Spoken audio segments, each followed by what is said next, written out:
Hello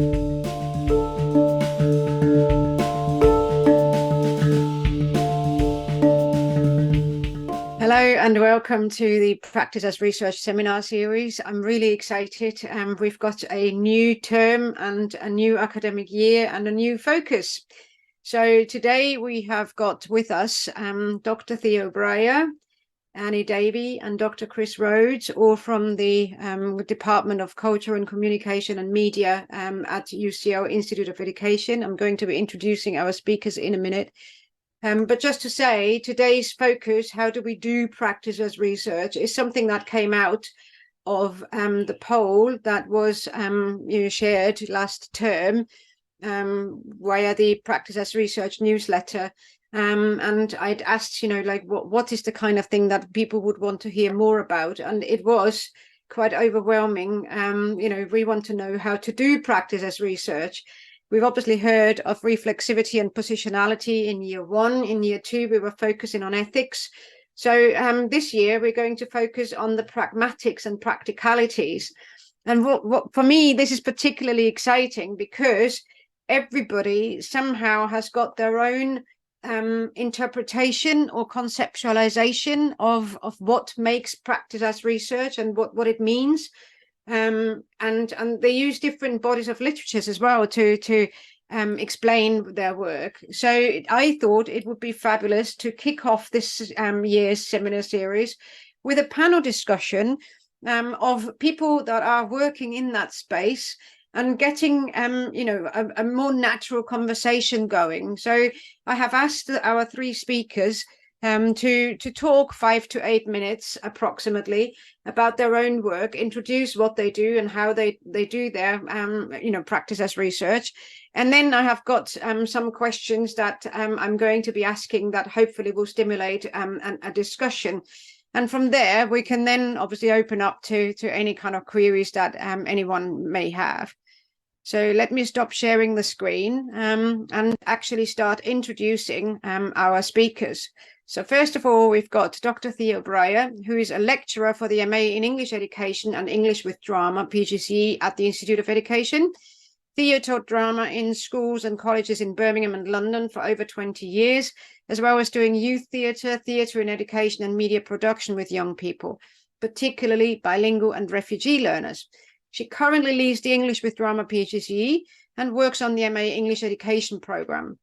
For her doctoral studies, Theo researched the affordances of role in teaching and learning, encompassing drama and media production in classroom contexts.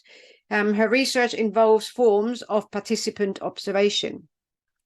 Our second speaker then is going to be Davey, who is a lecturer in art, culture and education, also at the Institute of Education at UCL.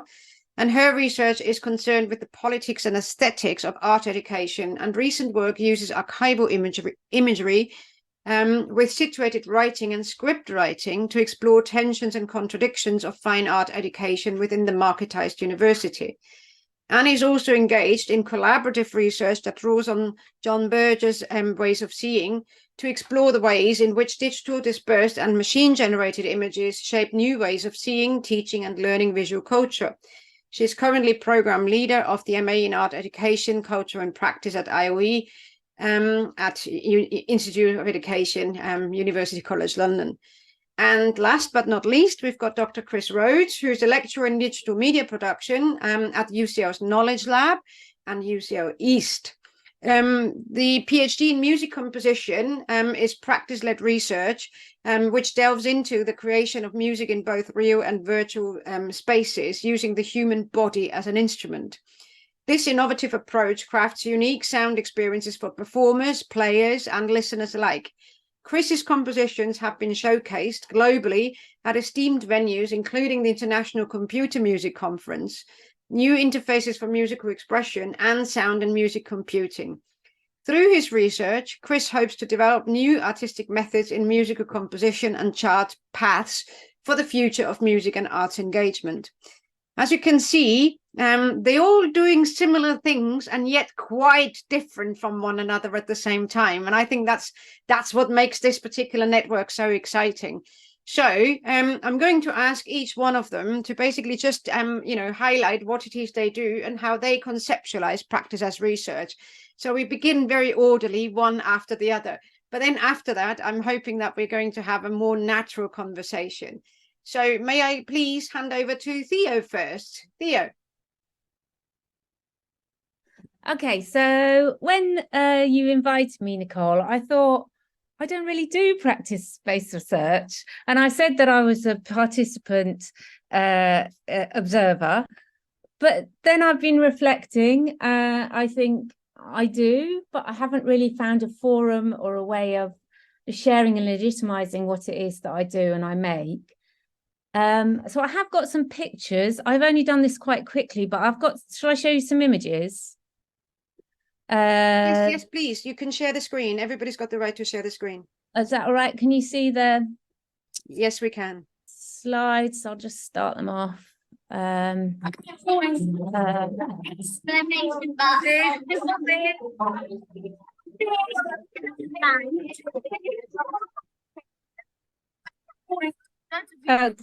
What?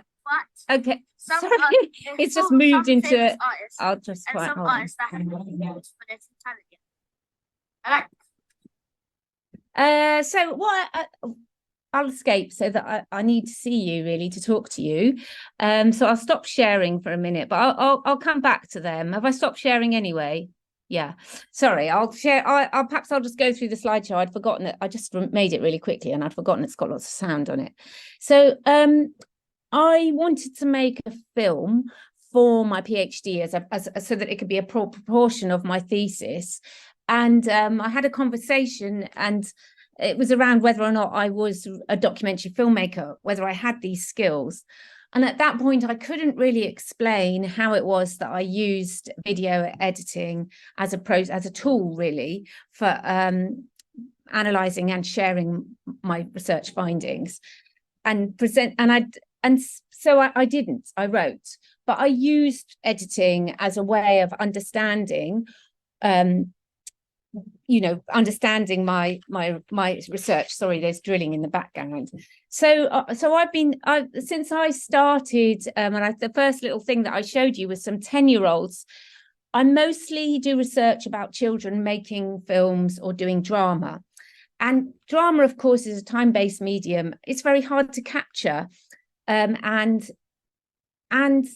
often I am involved in setting up, that's the participant aspect of it. I'm involved in setting things up, that I'm also the kind of tutor, the facilitator, as well as the researcher. I'm used to slipping between those two roles and looking for opportunities for picking up on things, sticking cameras around the space, or sort of waving cameras around while the kids are. So doing things in parallel that have a creative dimension. So the children or the students, my current student teachers, whoever it is, will be creating, doing things. And I've realized that what I do in research terms is I do the same thing alongside them. So I capture the video of them doing things, talking about it, and then I edit it. So, and then I use this material for sharing at conferences, or recently we did an animation project in a primary school, and I made a film called Attention to Detail that really picked up on moments of a child making sense, learning how to do this really delicate process and the sort of stages in it. So it's a lot to do with story making, and of course editing is story making, culturally laden. But that's I've come to terms with that. That's how I think about making sense of the world. That's part of my pedagogy as a drama English media teacher. I think stories are important. So, and of course, it's very situated, feminist in terms of I am. So, Willis talks about telling your story about their stories, and I think, well, yeah, these are my stories that I'm telling through this process, although populated by lots of other people, but it's often about my teaching and about my pedagogy. And so so in a way, I find video editing is a really economical way of capturing a lot of these dimensions of what it is that I want to explore through the research process. So yeah, some people, I think I agree that writing is the stage on which a kind of ethnographic, classroom ethnography encounter unfolds, but I also see video editing in that way. It has a creative output, but it kind of involves a kind of sense making from fragments, in the same way that writing will involve a kind of mosaic of bringing things together. Editing, it's a form of seeing. It helps me to think. The physical manipulation of images provides a kind of trigger to my imagination. It's a way that conceptually themes will emerge, and it's a lot to do with juxtaposition. So if I show you, if I go back to my slides, I could show you, hold on, I'll show you what I mean. I'll give you an example. Oh gosh, sorry, I'm being a bit put off by this drilling. So yeah, the first slide is one of the first bits of research that I did with these kids making a film called Aliens Ate My Teacher, which oh God, I can't, it won't, sorry, I've got problems with my, sorry, I'll have to stop sharing and start again because of the way it's positioned on my screen. Right.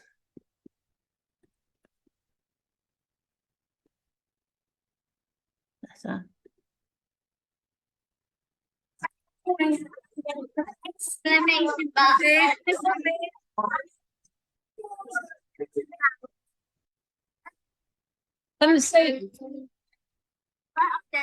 Oh yeah, I'll play. Can you hear this? It's probably a bit juddery. But some this is the other thing that I do is I get students to talk about their work. I like the part where so he's talking. They're talking. Yeah, and I lay it over. Yeah. What do you like about it? I like the actual theme as well, like how we walk through the trees and all that. Well, there was something about that walking through the trees. What does it remind you of? Presenters. It reminds me of TV.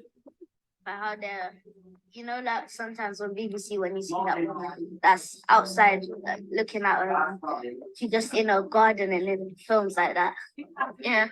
In her garden? Yeah, like she's in her garden. They always do that, like they're in the garden and they walk through like really slowly talking at the same time. They walk. Where are they walking? Towards the camera. Yeah, like towards the camera, yeah. And who are they talking to? Us. Well, the directing it. Yeah, directing it. So you really had that quality.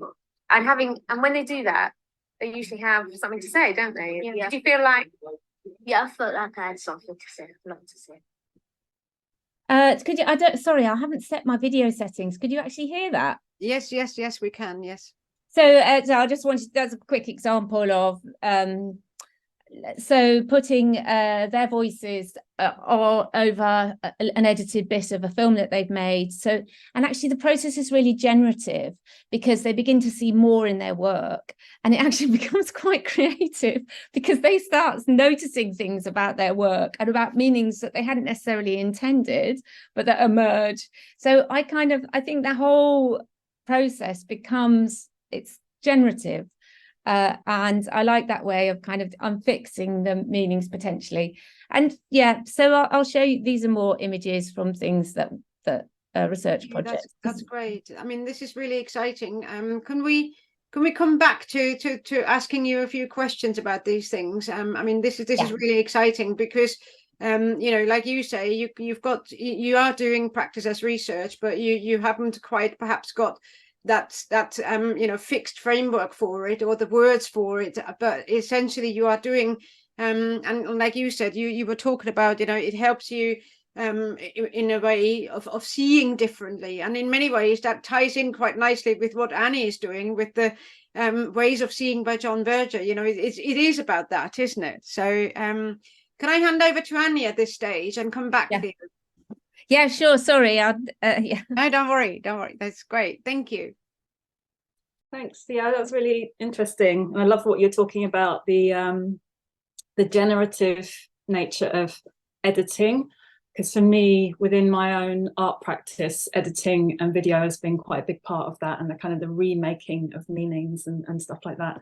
So I'm Annie Davey. Hello, everybody. I have worked for around 20 years between art practice as an artist and education, and that education work has been across different phases, from further education, running qualifications, and I used to run a foundation course in art and design.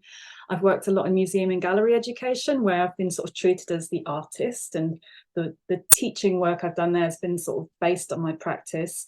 And also I've worked on a fine art program before coming to the IOE. I'm working on the MA Art Education, Culture and Practice, which I'm doing now. And at the moment, I'm co-running a module called Practice-Based Research. So I do a lot of thinking about what this is, especially in relation to working with teachers who are embedded, in the field of education. In terms of my own work, I'd say that I'm broadly interested in institutions, educational institutions, and histories as well, and the ways these are mediated through technology. And I use editing a lot and narrative to kind of think about some of the tensions and kind of contradictions of educational models as they sort of persist in a contemporary context. So I'm exploring that through a PhD that I'm finishing at the moment, and also outside of academia within a collaborative project that involves script writing, a sitcom. So we're using the genre of situation comedy, again, to sort of explore in a very ground up way, because none of us come from the world of film or TV, what that genre might offer in terms of a kind of critique of fine art education today. So in terms of my sort of definition or way of thinking about practice as research, I've been thinking of it in two different ways. So one, there's this very broad conception that is something that I find myself saying to students quite a lot, and it's about using the kind of the tools, the methods, the situations and approaches that give rise to the issues and the dilemmas and problems that you want to research. So it's engaging directly with those sort of materials or situations, rather than studying from a slightly more distance point of view. And I guess I see within that the possibilities for developing something that has a kind of affect or affective resonance in terms of how meanings are conveyed, or how ideas or problems or critiques are conveyed. However, I would say that broad definition applies to so many people, from healthcare workers to visual artists to musicians. So whilst it's useful in terms of sort of legitimizing practice-based research, in some ways it doesn't necessarily help in the production of practice-based research. And that's where I think sometimes quite more specific kind of communities of practice that relate to particular fields, whether it's in kind of editing and filmmaking or music or whatever the particular field is, becomes really important in terms of establishing a kind of network and a dialogue, and yeah, I guess a kind of community in terms of talking about, discussing and relating to other people's practices as well. I'll leave it there for now. Thank you very much, Annie. Thank you. Really appreciate that. I'm not going to say anything at this stage. I'm coming back to what you've mentioned, but I'd like to hand over to Chris, please. If you would kindly share your conceptualization of practice as research. Yeah, sure. So I actually have some slides just to give me some structure, else my mind will run away. Yes, please do share. You've got the right. Let me just make sure this is all working properly. Can you see that? Yes. Yeah. Awesome. Yeah. Right, okay, let me just start the presentation view. Okay. Thank you. Yeah, great. Right, so hello everyone. My name's Chris Rhodes. I'd like to talk a little bit about how I view practice-based research. I'm still trying to figure this one out, is the short summary of it. As I go along this weird and wonderful kind of paradigm of research. So just very briefly, just to explain my background and where I'm coming from on this. So at the moment, I'm a lecturer in digital media production at UCL Knowledge Lab in Holborn. This is a very broad kind of umbrella sort of title, I guess. It's just a means of looking at anything that's vaguely interesting, which falls under the remit of digital media, and seeing what we can do with it. For me, that is mainly musical.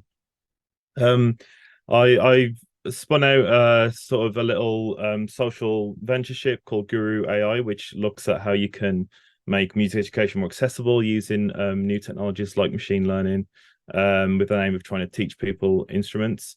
And I'm also a composer who uses wearable technologies and machine learning to think, how can we augment traditional instruments like physical ones, and equally, how can we play weird and wonderful virtual instruments as well. So during my PhD in musical composition, I kind of navigated that area and tried to make sense of it. And I also look at journal work in the realm of virtual reality as well in that space. So I think the best way of telling you what I do is actually showing you. Right, this is a practice-based research session. So let me just see if this works. Hopefully it does. Oh, right. Can you hear it first? Can you actually hear that without seeing it? Yes, we can hear it. Okay, just to make sure. Okay, so this is just a very, very short show reel, mainly based on stuff I did during my PhD.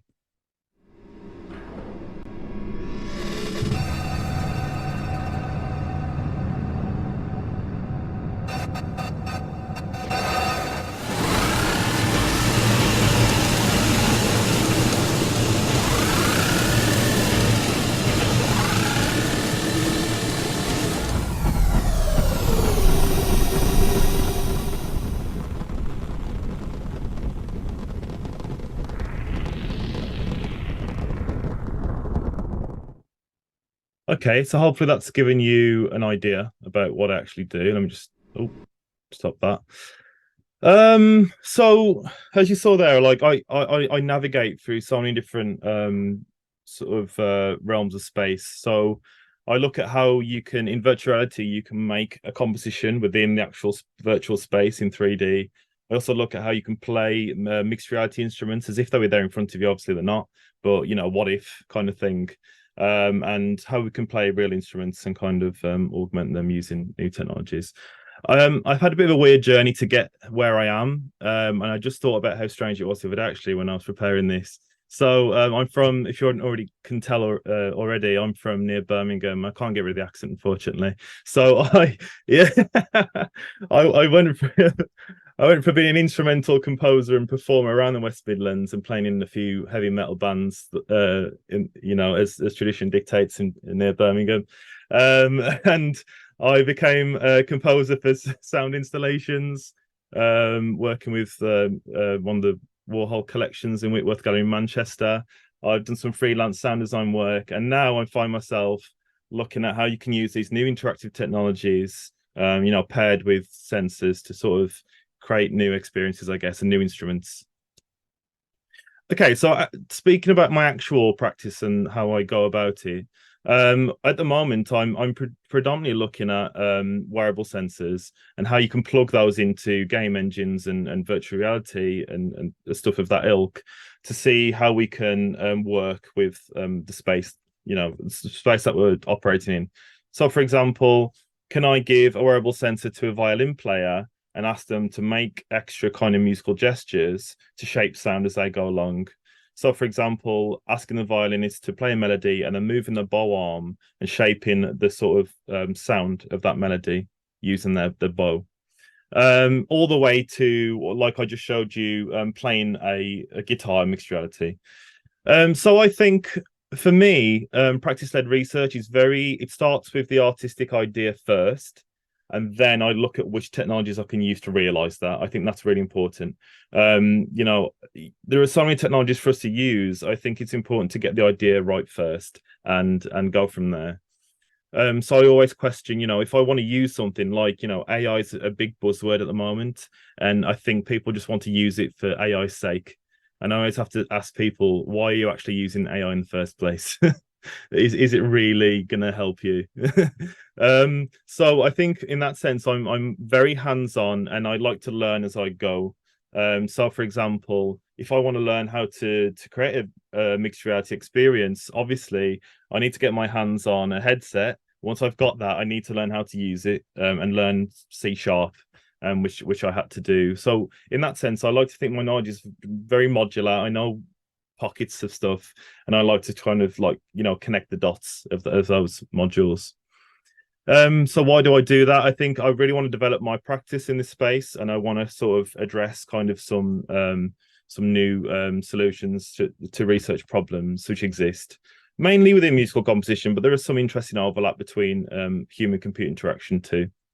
So at the very bottom of this, you see a general pipeline about what I do. I get a wearable technology like my armband, which I use.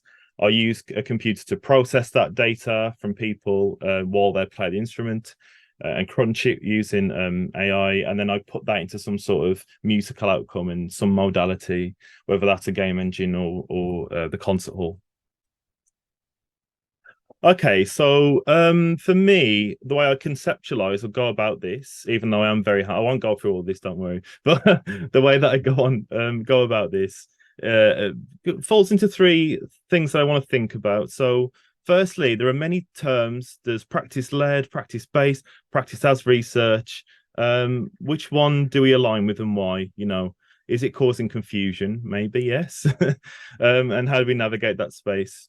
More importantly, obviously, this is practice-based research is very personal to the artist, right? So where do we position ourselves in that, and how does it affect us individually? So practice-based research is a way of creating an artifact, some sort of artistic product, which is meant to lead to some sort of insight. For me, that the insight itself is by doing it, right? And I think that feeds back into the making process itself. So it's an iterative cycle of doing something, thinking, oh, that did work, or that didn't, or that process worked, and that goes straight back into the pipeline again. I think obviously that's very dynamic, and it's very individual to this kind of paradigm versus a traditional paradigm, and I think that's great. I also think what's fantastic at practice-based research is that the knowledge that is generated presents itself in many outcomes, right? So that could be how we think an audience will appreciate it. Did that align with what we thought or not? What did we learn about collaborating with people? Does that align with what we thought? So it's not just a way of generating knowledge which we can plug into a paper, for example, and say that's an outcome. It's actually there's much more to it. There's much more depth.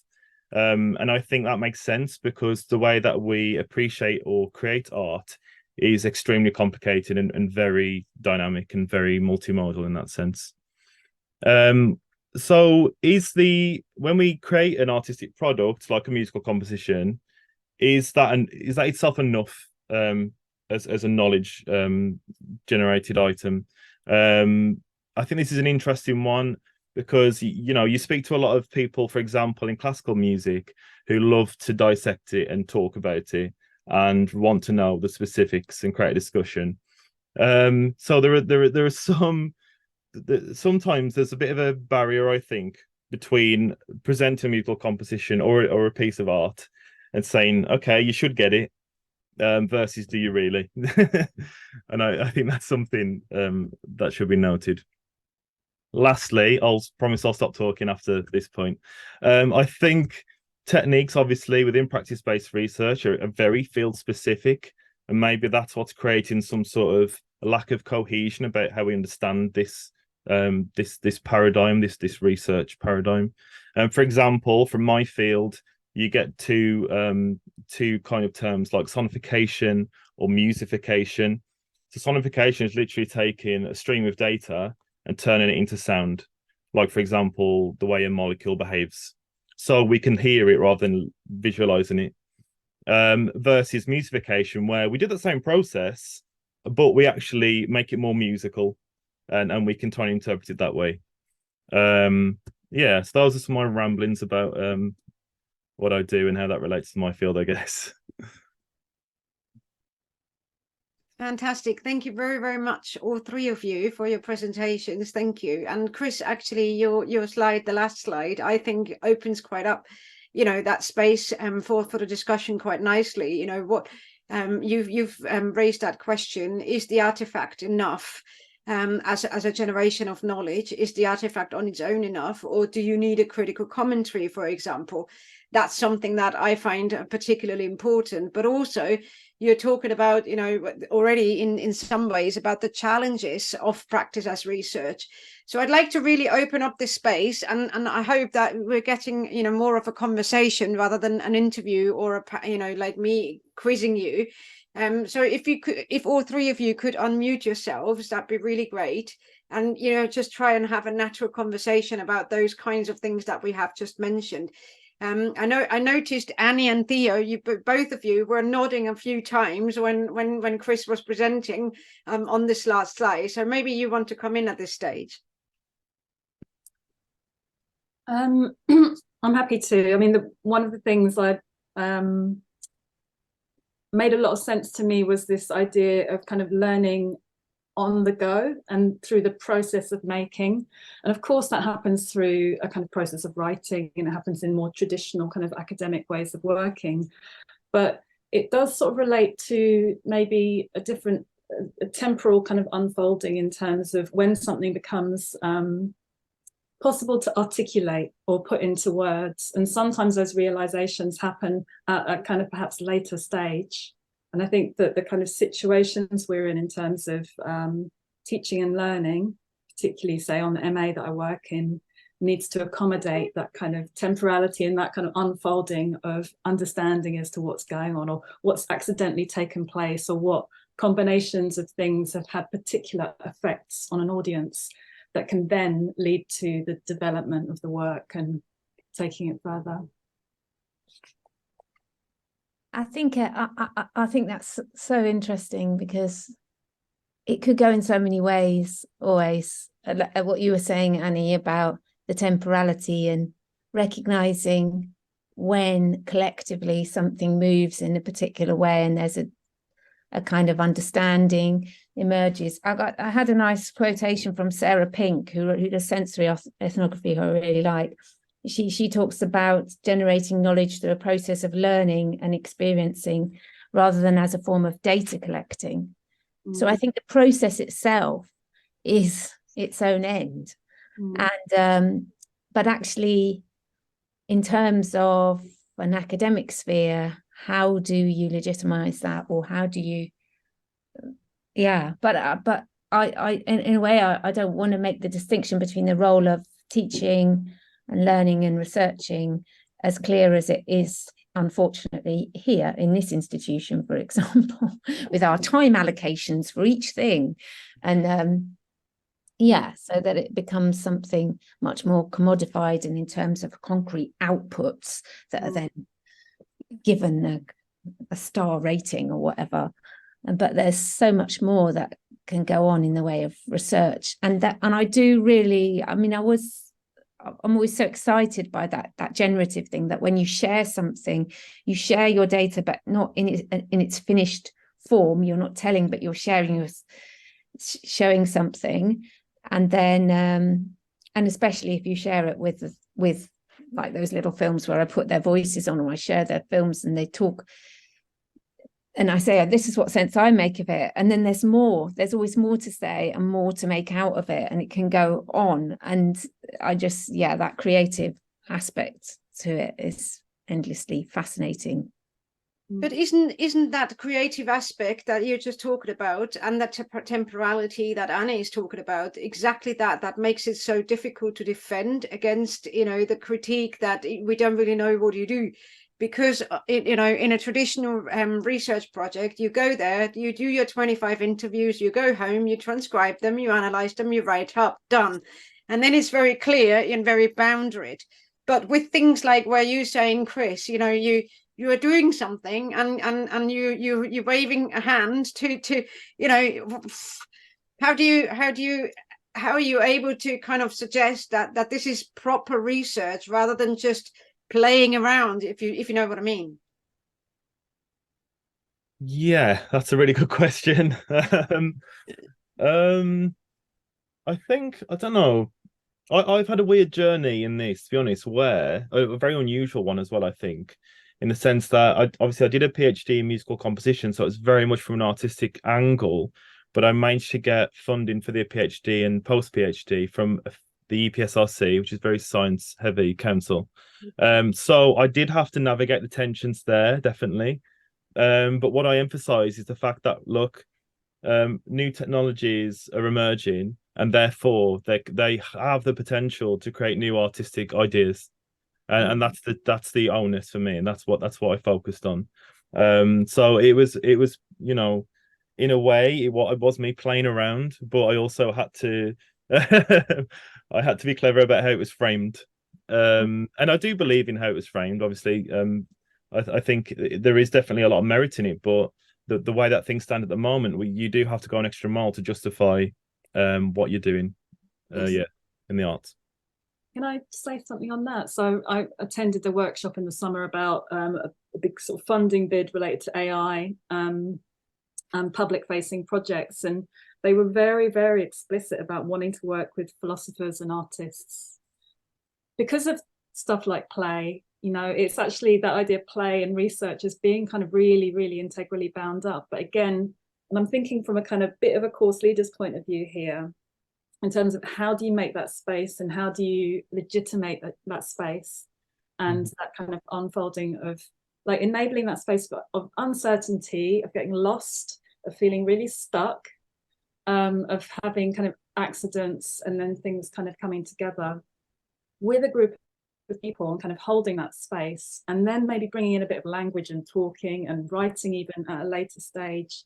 And on the MA, I see that works really, really well year after year, but it's an interesting contrast to the doctoral program at the IOE, where actually it's a very different kind of culture, and there is a lot more skepticism about these ideas of how something like play could lead to legitimate knowledge, that sort of thing.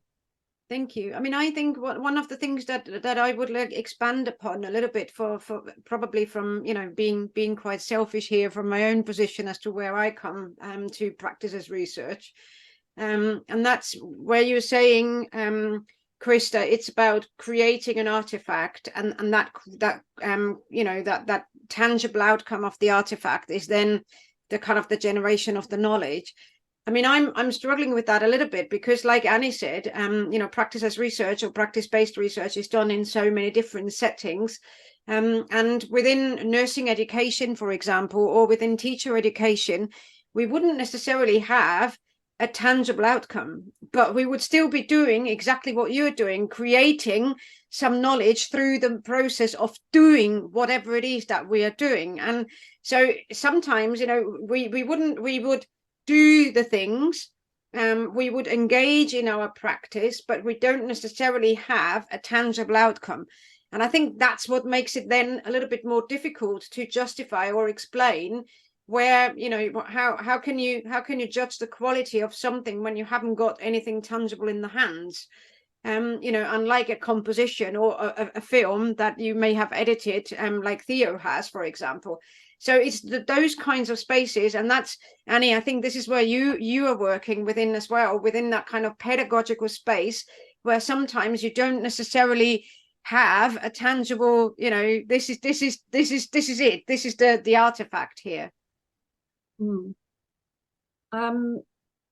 Yeah, definitely. I mean, I think on the through the teaching that I'm doing, sometimes things really fall apart, and they have to fall apart. But yeah, it is it's through the students' sort of understanding is what that, in terms of what happened in that falling apart, that actually becomes meaningful research and contributes to their future and their career and stuff like that. So, but the kind of teaching I do, I would say, is practice based. These differences in a way maybe are significant. There is a written component, and there is that space to do that kind of thinking, articulating, referencing, citing, and Yes. I totally stand by practice-led research as well, but that does not happen so much within the institutional framework that I exist in. There's a question here about whether there's specific training courses for PhD. I think building confidence in terms of how practice-based research might be assessed for a thesis in place of a thesis or whatever is the way forwards, because I don't think there's very many supervisors who are very confident about and allowing someone to play their way through a PhD. People pay a lot of money to do a PhD and they want to come out at the end with being called a doctor. And so I think there's a long journey to go on to find, presumably, Chris, when you did it, it was within a particular context, and the way you work at Annie is within art. It's a much more evolved practice and understanding. But I think, when I was teaching drama, we assessed them on things that happened in the classroom in a moment. We had to, and we were able to, as teachers at some stage, they did trust us to say that in this process-based, I did process drama, and through that process, students showed me that they had reached a particular level or whatever. And I have absolute faith in that. I think that was quite extraordinary, and it's a shame that we can't replicate those kinds of ways of working in higher education, in different media, in different forms, in whether it's drama or music or whatever. But I think there's so much at stake, isn't there? Yeah, definitely agree, Theo. So I don't know, like in terms of specific training or courses, I think personally it tends to get, at least in my experience, it tends to get very formalized in the sense that, oh, you did a music degree, you did a master's in music, oh, you're allowed on to this course then, that kind of thing. So it's very formalized, and it's very much a structured route, unless you've got a great portfolio. But then again, that's quite a rarity, I think, that people get admitted on that basis. Like you were saying, Theo, there are challenges, especially in the way that that you get viewed as, what proposition value do you bring to gaining knowledge, and can we really get behind that with money? That's obviously the elephant in the room, isn't it? So in my personal experience, that's why why I had to look at other opportunities of funding in order to pursue a very arts-led training program, research training program. But yeah, that's just so from my experience. Thank you. So just in response to that question, I'm examining practice as research PhDs, and what I find is with a lot of PhD candidates, the training comes through very sort of personalized approaches of learning in that relationship between the supervisors and the PhD candidates themselves.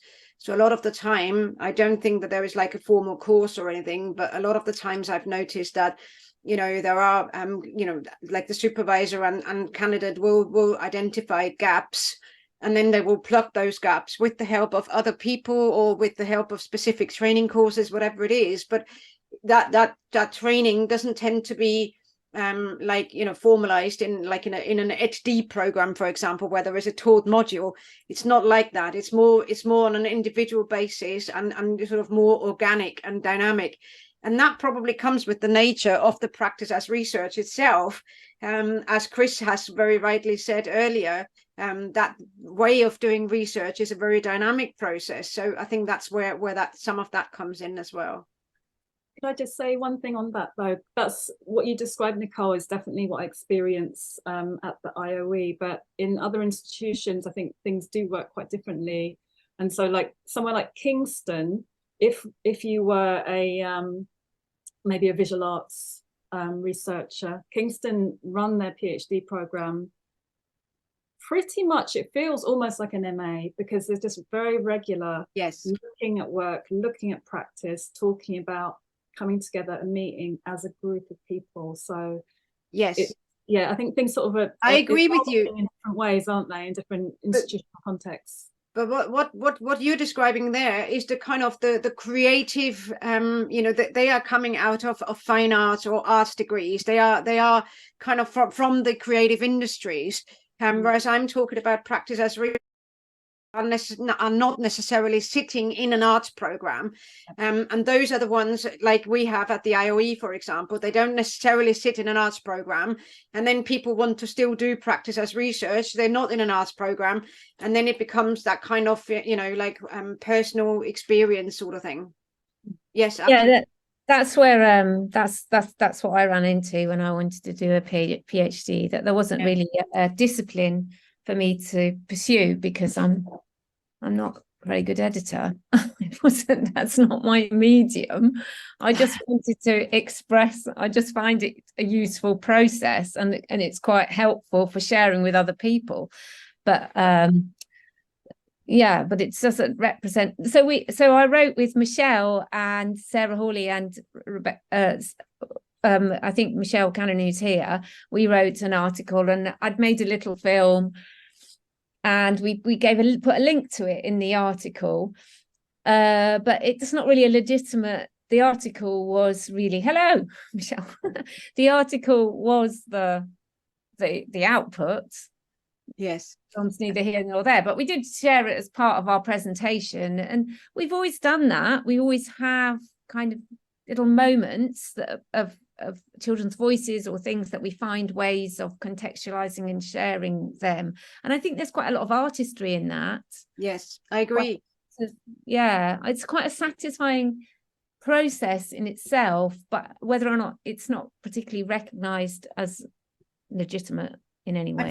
I find the same what you've just described with you know, poetic inquiry, and so through poetry and social fiction, which is the fiction writing process of it, and it's the similar kind of thing where people don't necessarily get the training in becoming poets or the training in becoming fiction writers, but they are using the craft and the literary tools to create those kinds of things.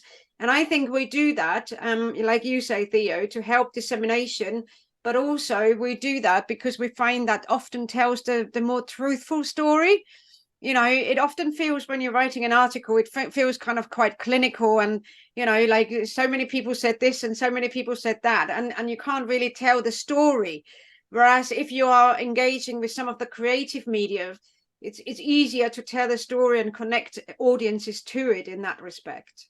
Oh, that's quite interesting to bring truth into it, because obviously you're weaving a narrative through your words, and then sometimes it feels quite exposing. You think, I've just written 10 pages, and if they were to actually see the little film that I was writing about or whatever, you know, that it would seem no, it can be quite revealing. It would seem not very much. So I suppose there is something in that. But yeah. Thank you.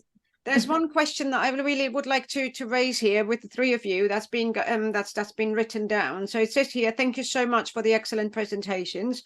I'm Herong. My research is, apologize if I'm mispronouncing your name. I'm Herong. My research is in digital media and intangible cultural heritage, specifically in the use of digital technologies for preservation and promotion. In my research, it may be designed to construct ethnically specific virtual spaces as one of my research methods, such as metaverse. But as I read more, such as participatory museums, which refers to narrative approaches, I began to wonder if constructing virtual spaces is an appropriate approach, or are there any appropriate elements of design, practice, and theory that could be potential alternatives? So I'm throwing this out to you, to the three of you, to the panelists. Your thoughts?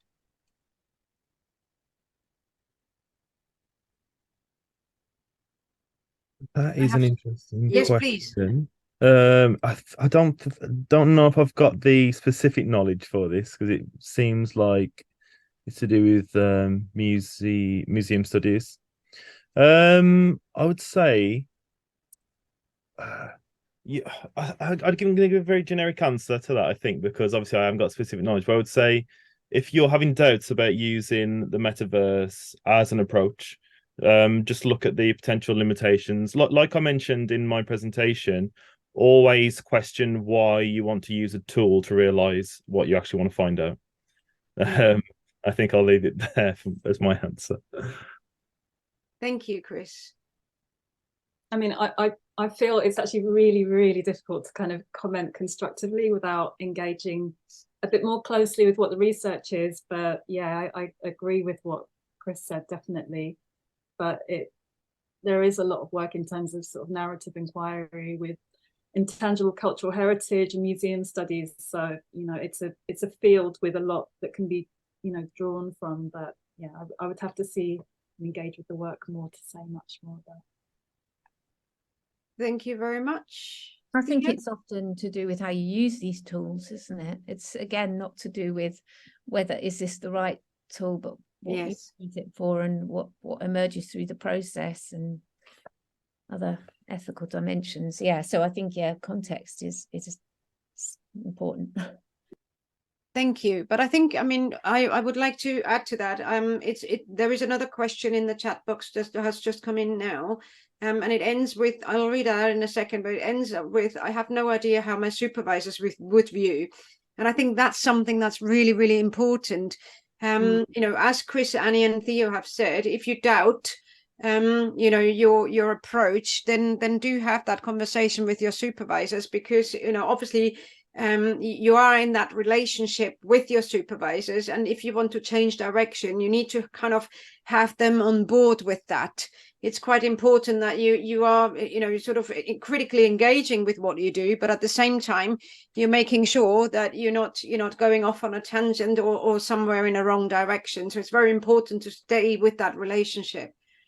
So the question is, I read a chapter on arts-based research and it brought some thoughts to mind, which I have decided to base a painting on. And I hope as I paint more understanding will emerge. But I think for my PhD, I might have to write a reflexive piece to include as part of my dissertation dialogue. I have no idea how my supervisors would view inclusion of the painting as the knowledge artifact. Again, I think that's not necessarily just your supervisors here. It's also looking at, you know, who are your external examiners? Who are your internal examiners? You know, would they be okay with that? To be honest, I would suggest that probably a lot of people and many examiners will be open to different kinds of expressions and different forms of knowledge, as long as you're able to explain what it is that you've done and why and how, which goes back to what our panelists have said, especially Chris, you know, to know what the purpose of this actually is. Yeah, and sorry, just to add, I don't think also, like I was saying earlier, like does the artifact itself present enough knowledge? Does it stand alone?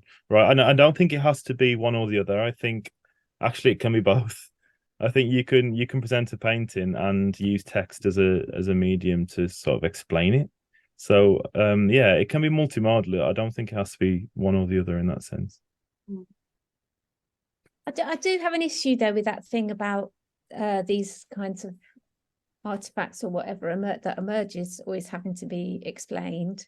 I think that often is the case, and often it is with that. Although sometimes I think it's quite obvious how what sense might be being made through whatever form, whatever medium you present your material in. It always has to be reduced to words for the reflexive element, for the analytical dimension, and that's an issue, isn't it? Which is this hierarchy of the ways that we share and recognize knowledge. The weight of the written word. Yeah. I was thinking with that, I mean, I would say that it kind of depends a little bit on where you are in the PhD process as well. And I would say it's something definitely to share with the supervisors, but maybe approach it in a bit more of a speculative way rather than the artifact that contains the knowledge. And hopefully you're at a point whereby that interest in what image making can do in relation to your ideas could be possibly the beginning of some work or the beginning of a methodology. but I think if you approach it in that bit more of an open way, it could include the supervisors more and get them on board a bit more with what you're doing. And also, yeah, reading a bit more around practice-based research. I find actually a lot of post-qualitative research writing very, very generative in terms of practice-led research as well. So it's, I don't know if people tend to put these areas together, but I find it often is very supportive for different modalities of working. Thank you very much. I think this is quite a good point here to stop. There's one more question I would like to raise in a second.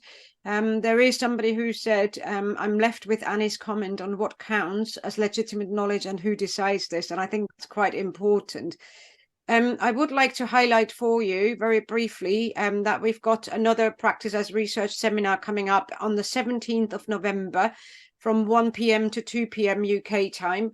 And that's Dr. Beth Curtis talking about teacher, researcher, playwright navigating practice as research. Do keep an eye out on the newsletter and have an eye out on the YouTube links, etc., etc. I will be making available, like an invite or registration for pro forma for that session soon. There's one last question I would like to kind of highlight here. And that's, has anyone had any specific training on arts-based methods? So just very briefly, before I thank you and say goodbye to you, are there any particular kind of training on arts-based methods? Coming from my background, I've had like a formal musical education, and I guess arts-based method, I think that is just learning sheet music and learning musical vocabulary for me. Is that useful for me now? Kind of, not entirely. Learning instruments, I'd say, is very structured as well, but again, I like to break that down a bit and destroy it. But yeah, for me, that was kind of formalities I've learned in the past year. I think similar for me in terms of all my educational experiences prior to being at the IOE, practice was at the centre and writing was actually very peripheral. So I've had to sort of do the other way around to where I am now. But it does make me think, actually. I think there's probably quite a big appetite for setting up some situations or courses or short things that actually structure or scaffold a kind of body of work, perhaps over maybe a few sessions or something like that. I can't think of anything immediately, but it seems like there's a lot of interest in this at the moment. Maybe we should do it. Yeah, we should do it. Thank you very much. So I would like to say thank you very, very much, Theo, Annie and Chris. I really, really appreciate you giving your time to this and to be joining us today and to talk about your work. I would just like to share one last slide, and that's the Practice as Research Network details for how you can subscribe to the YouTube channel and the Buzzsprouts channel and the website, and also my contact details. If you would like to get in touch over anything, I'm always quite excited to hear from people. So again, thank you very, very much. I really appreciate that you were here and for your fabulous input, for your fabulous presentations and your discussion. And I look forward to connecting with you all again soon.